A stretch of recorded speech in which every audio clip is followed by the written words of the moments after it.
Another top free agent's off the board, in this case, Jurickson Profar on a 3-year deal to the Atlanta Braves. Good move or great move?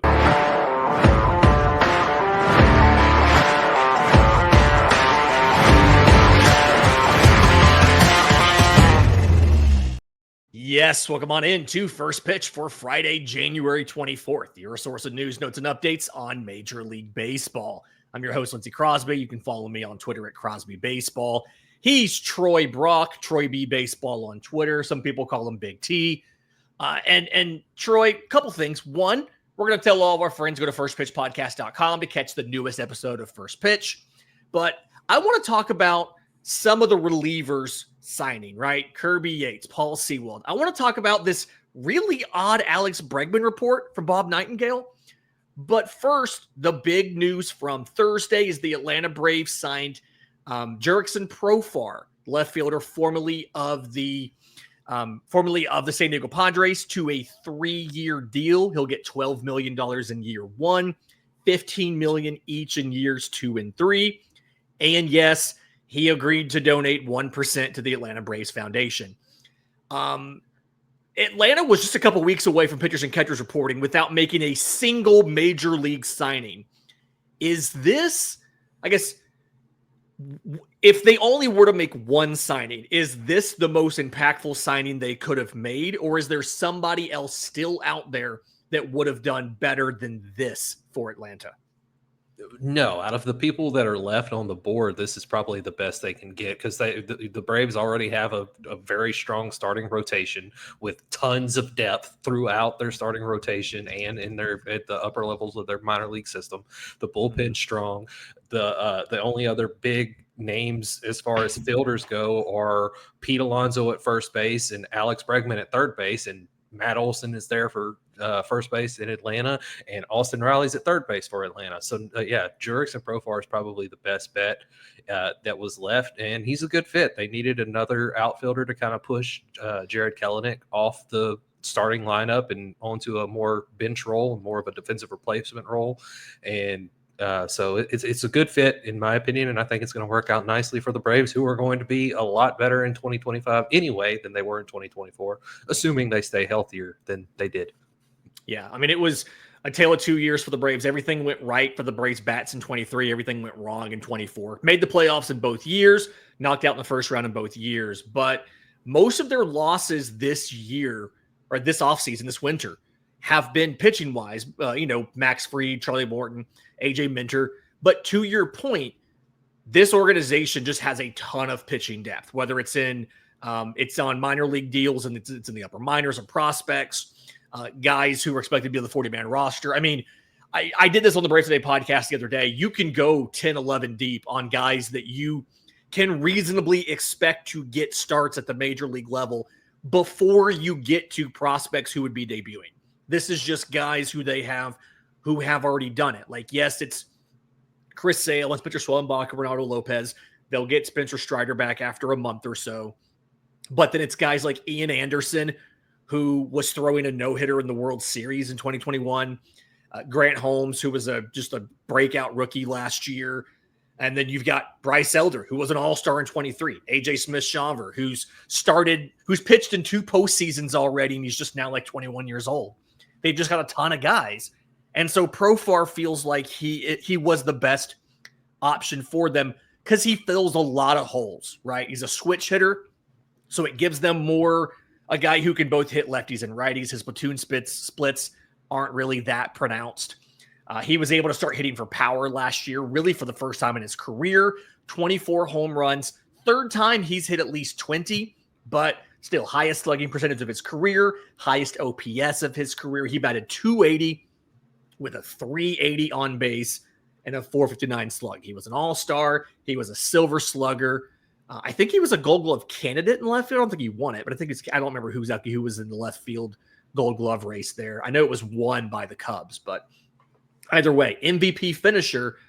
And it's something where, like you said, by putting him in there, once Ronald Acuna Jr. is back, which is the big question, Jared Kelenic now goes into a bench role, and you're not playing him every single day. And so it feels like, as much as you would have loved to see the Braves add maybe a Jack Flaherty or somebody to replace some of the pitching innings you lost, this was probably the most impactful signing because you can move him to number 2 in the lineup right behind Ronald Acuna Jr. Because again, 380 on base percentage last year. I just got off a press conference with Alex Anthopoulos, the president of baseball operations, at the time of recording. And he said that they had Profar as the second best bat available in free agency because he didn't have any of the glaring flaws that some of the other guys had, right? And if you think about who's out there, Pete Alonso, low batting average, he's hitting homers and that's it. Alex Bregman, the power is waned. Like a lot of the guys out there are kind of one-trick ponies, and Profar does some of everything. Yeah, absolutely, and he fits the Atlanta Braves system because the Atlanta Braves as a whole for years and years now, as long as I've been alive at least, are just a all-around good baseball team. They have the pitching. We've talked about it multiple times. I call them one of the 3 pitching factories in Major League Baseball, and they have they have good hitters that can hit for power, hit for average, and get on base, and they have, for the most part, good fielders, especially in their outfield with Michael Harris the second. He's a fantastic defensive center fielder. And then on the corners of the infield, you have, again, Matt Olson and Austin Riley, who are both fantastic defensively at their positions. So he just fits the Atlanta Braves style. Yeah, and one thing I think that helps, just kind of given what they dealt with last year, is Profar's durability, right? He played 158 games last year. In 2023, he did move teams during the season, but he played in 125. In 2022, he played in 152. Like he's posted pretty well. I think his lowest innings or his lowest what is it? Like his lowest game total is that 125 in 2023, going back all the way to like his mid 20s, right? Like he's posted almost every single year, and this Braves team dealt with so many injuries in the outfield last year. And even like they've been a team that's had to go through a lot of outfielders. And so a guy that can post, obviously they're known. Matt Olson played every single game for like the 4th consecutive year. I don't think he's missed a game since like 2021 or something. Marcell Ozuna played every single game. There's only 4 players, if I remember right, who played every single game last year, and 2 of them were Atlanta Braves. So kind of fits in there. And then the Curacao thing. He is from Curacao. Obviously, you talk about baseball players from Curacao. Andrew Jones is kind of the gold standard. Obviously, prominent member of the Atlanta Braves who should be in the Hall of Fame. I've said this before many times. Yep. But I went back and looked when they got Profar to just kind of check this real quick. I think it's fun. Almost every significant or notable player from Curacao has come through Atlanta. It's like Andrew Jones, Jair Jurgens, Andrelton Simmons, Kenley Jansen, Ozzie Albies, obviously, Jurickson Profar. Your exceptions are like Jonathan Scope, who was of the Tigers. He's now, I think, playing in Mexico. And Ceddanne Rafaela, who is playing for the Boston Red Sox. Although, fun fact, his middle name supposedly is Chipper because his mother was a Braves fan. So at some point in time, he needs to make his way to Atlanta just to complete that thing. But that's kind of, I just think that's the icing on the cake, is like, he's a player from Curacao. He needed to be on the Braves because that's where players from Curacao go. Yeah, for sure. It's easy. On the West Coast, you've got the Los Angeles Dodgers, who are becoming the place to go if you're a Japanese player. And on the East Coast, you've got the Atlanta Braves, who are the place to go if you're a player from Curacao. And yeah, anytime, I honestly didn't know Jurickson Profar was from Curacao. Neither did I know Kenley Jansen was from Curacao. Yeah. But I knew Ozzie Albies was, and I knew Andrelton Simmons was, and those are really, especially over the last 10 to 15 years, the players you think about when you think about players from Curacao, specifically Ozzie Albies, just because of how big of a name he's been in his time with the Braves. Exactly. So that's kind of cool. And Alex Anthopoulos mentioned that like they did talk to Ozzie Albies about Jurickson Profar. The 2 guys know they're countrymen. They know each other, all that good stuff. Okay, moving on a little bit from that. There was a couple different, now that Tanner Scott broke the seal, a couple of different relievers finding new homes. I believe we've already kind of talked a little bit about Kirby Yates going to the Dodgers. They have to make a spot on their 40-man for him They have a full 40-man already, so that deal's not official yet. We don't know what the money is because of that. And then Paul Sewald going from the Arizona Diamondbacks to the Cleveland Guardians, and they DFA'd a pretty decent reliever in Pedro Avila to make room for Paul Sewald. Given the fact that Yates was better than Sewald last year, but Yates is jumping into a situation where you have like 5 potential closers, who do you think at the end of 2025 has more WAR? Paul Sewald or Kirby Yates? I am going to say Paul Sewald. I do think he's going to get more of an opportunity to get those saves at the back end of games than Kirby Yates will. Just like you said, the Dodgers have really a logjam at the back end of their bullpen. I mean, it is a good problem to have, except for the fact that, like you said, they now have a full 40-man roster. Imagine that. They're signing everybody and their mama.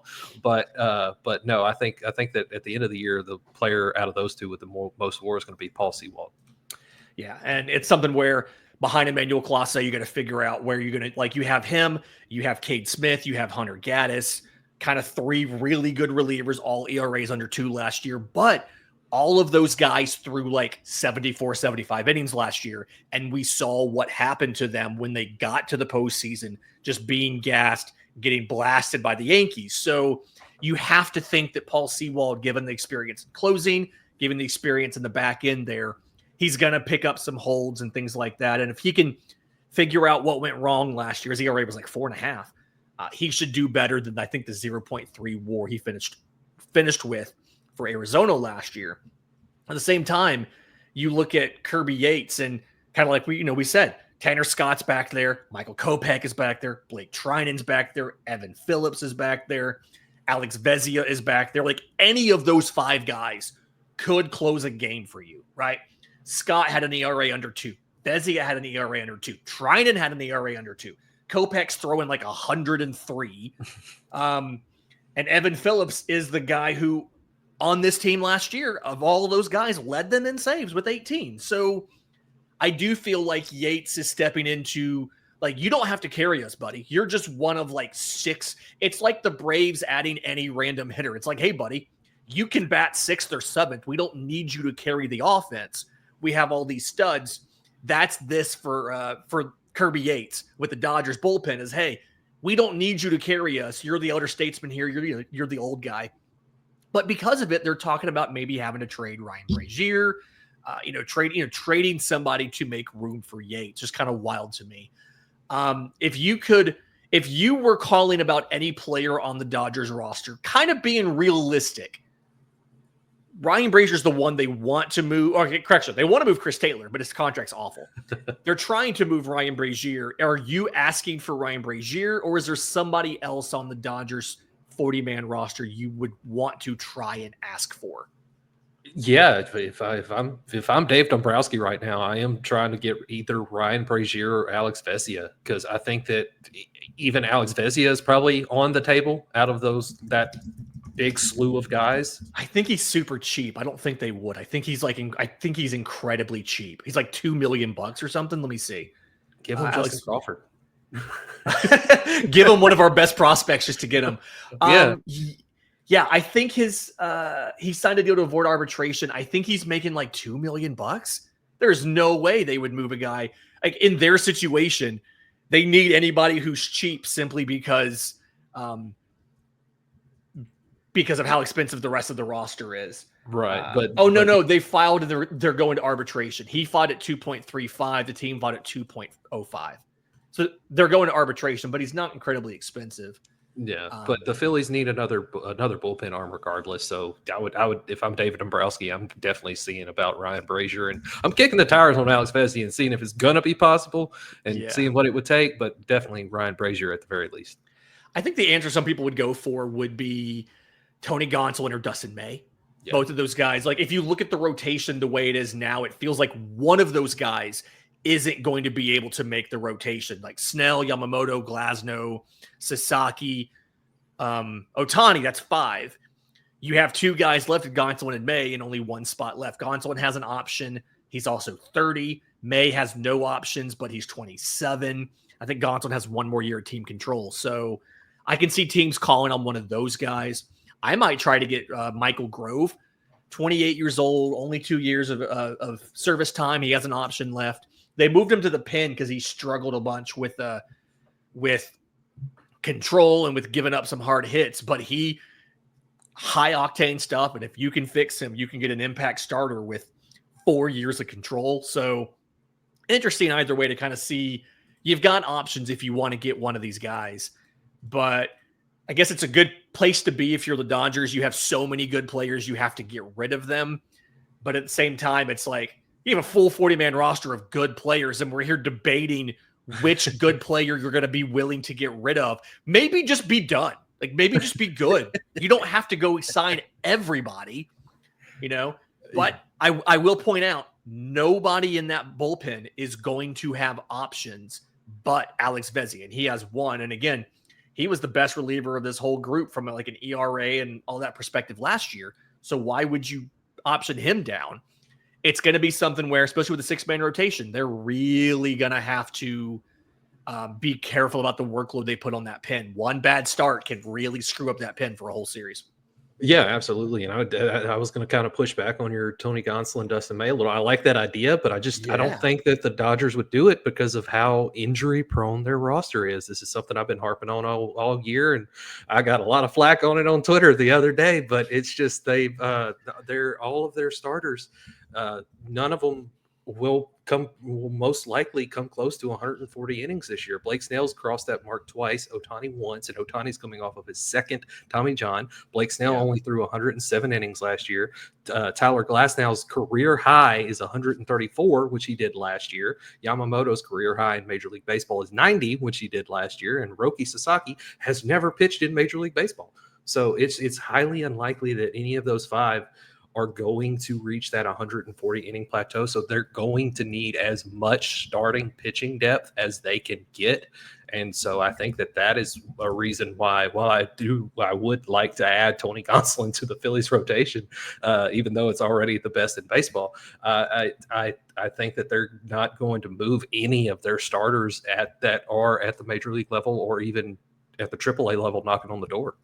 Mm-hmm. Yeah, it's definitely interesting to kind of see how they make this work, because again, tons of talent, but like you said, none of them have a track record of any sort of length, even by modern standards, where guys aren't throwing 200 innings anymore. None of these guys would have qualified for the ERA title last year, right? Yep. You need 1 inning per team game, so 162 innings. None of them would have qualified. So kind of interesting to see what they do going forward. I guess 2 things I want to talk about real quick, not just one. We're going to get to the Bob Nightingale report on Jose Altuve and Alex Bregman, because that was nuts. But we did see Anthony Santander's deal is now final. 5 years, $92.5 million, but $50 million deferred. So the value comes out to like, or I guess the what is it? The Players Association calculated value is like $68.6 million. If you count the signing bonus and the buyout and all the deferred money in there, because there's deferred money in the signing bonus too, it's a total of $61.75 million deferred. How could you let the Dodgers do this? Right? Like, the Dodgers are ruining baseball with all these deferrals, right? Why would a player, do you think, defer that much of their deal when they're not the off-field marketing presence of Shohei Ohtani is? I don't know, and I don't know what I mean. Good on the Blue Jays for being the first team to really follow in the Dodgers' footsteps and defer that amount of money in a contract and save themselves a lot more money for all the big name free agents that aren't going to sign there and then are going to sign elsewhere and leave them as the bridesmaid. But in this specific contract, it really doesn't make sense on either side. And I don't get it, because the Blue Jays aren't going to get Anthony Santander is the biggest name the Blue Jays are going to get. Maybe he thought maybe the idea by Santander is, I'm going to save them some money to try and beef up their offer to Pete Alonso, or beef up their offer on an extension with Vlad. But it's just, other than that, we've seen over the years, they're not going to get a big name free agent for whatever reason that it is. And so it's just, again, good on the Blue Jays for following in the Dodgers' footsteps while they can, and then getting grandfathered in with the new CBA if it does change anything. But I just, with this one in particular, it really doesn't make any sense. Yeah, it's definitely kind of odd to see just how much was deferred. And again, deferring some of the signing bonus and all of that, just a lot of stuff. He does have an opt-out in there. They can override the opt-out with a little bit more money in the back part of the deal. Kind of a little bit complicated, but it is what it is. Okay, before we get too far along, I want to get to this Bob Nightingale report. Because, all right, Alex Bregman leaving the Astros is kind of the assumption. They replace him, right? They get Isak Paredes for third. They get Christian Walker for first. They don't have a spot for him. But wait. Bob Nightingale pops up with a report on Thursday afternoon that says that I'm going to read this verbatim. Here we go. The Houston Astros are keeping the door ajar for free agent third baseman Alex Bregman to return, but are not optimistic. Bregman has serious offers from at least 2 teams. If the Astros pull it off, Bregman could stay at third, Isak Paredes would move to second, and Jose Altuve move to left field. Okay. Do we want to talk about how dumb it is to move Altuve to left field first, or do we want to talk about what's actually happening with this tweet? Let's go ahead and get the actually happening out of the way so we can dig a boob later. Okay. My speculation here, he says Bregman has serious offers from at least 2 teams.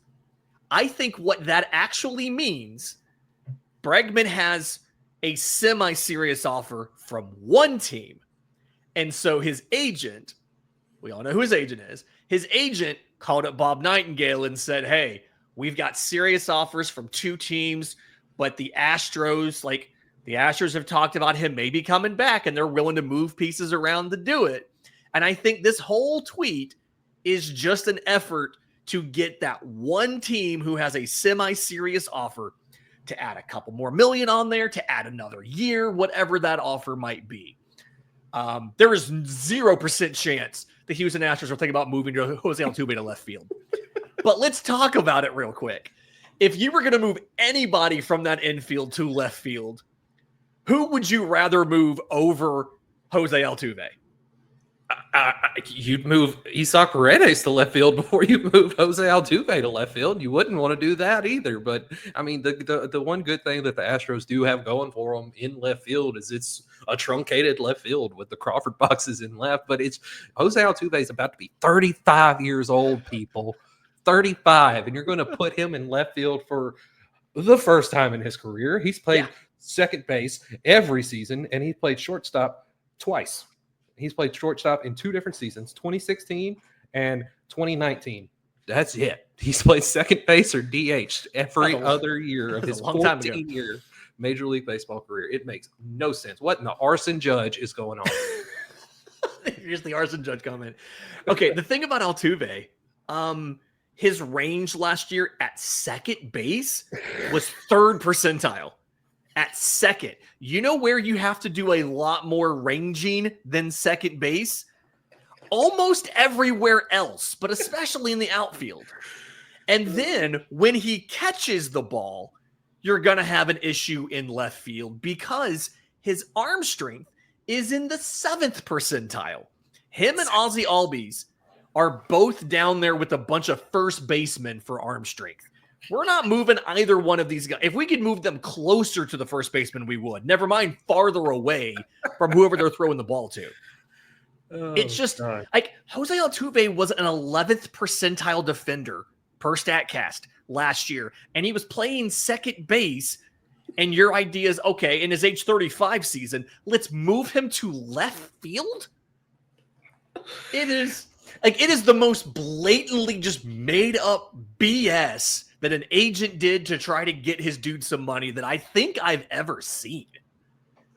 Yeah, I don't, and I am hoping for, like, I know we have given Bob Nightingale a lot of crap in the life of this podcast, and we're not the only ones. There are others out there that have it's kind of deserved. I mean, he brings it on himself with the stuff that he puts out, but I am very much hoping that it was, in fact, Bregman's agent that said hey, Jose Altuve might be moving to left field, and that wasn't something that Bob Nightingale came up on his own as someone that covers the sport of baseball for a living. Because at that point, to me, that's worse than arson judge. Like, I don't, that makes no sense whatsoever. Nobody in their right mind, not even the Chicago White Sox or the Miami Marlins, would do that. Like, that makes no sense. I mean, and this is something, if you were comfortable playing Yordan Alvarez in the outfield, you could stick somebody at DH and it'd be fine. The first time there's an injury at any one of these spots, the problem's taken care of. But you're not gonna bring back Alex Bregman after you already publicly moved on by acquiring other pieces. You tried to trade for Nolan Arenado. He didn't want to come there. So you traded for, so you went and signed Christian Walker. It's wild. At this point, if you had to guess the two teams, I'm guessing, if it was actually two teams, I'm guessing Tigers and Red Sox, because those are two teams where I think it makes the most sense. But even then, I'm guessing the only real offer is the Tigers, and it's probably not for either long enough or enough money for them, and that's why they're trying to gin up other interests and better offers. Oh yeah, I'm right there with you. It's got to be the Tigers and the Red Sox. They've been the most heavily linked teams to him for the majority of the offseason. And the Red Sox, Alex Cora came out last week and said that if the Red Sox did if they signed Bregman, that he sees him as more of a second baseman. So they would move Alex Bregman to second base and leave Rafi at third. Yeah, which he said he was willing to play, even though Rafi's not a good defender at third. But he said he'd be willing to play second, and that would be something where, boy, can you imagine having Rafi at third, Trevor Story at short, Bregman at second? It would just be a bunch of not great and out of position defenders. Story's not that good of a defender anymore because of the elbow injuries and he's getting up there in age and things like that. You put Bregman at second, make him learn a new position while Rafi's at third. That's a pretty bad defensive infield. That's like Yankees bad defense right there. Like last year's Yankees team, bad defense, even though I liked Jazz. I thought Jazz at third was really good, actually. I think that should be the goal, is to keep him at third. Okay, unless any sort of wild breaking news happens, we're going to be back on Monday. In the meantime, if you're listening on audio, do us a favor, leave us a 5-star review. If you're on YouTube, subscribe to the channel, hit the notification bell. Either way, tell your friends, firstpitchpodcast.com. And until next time, this has been First Pitch.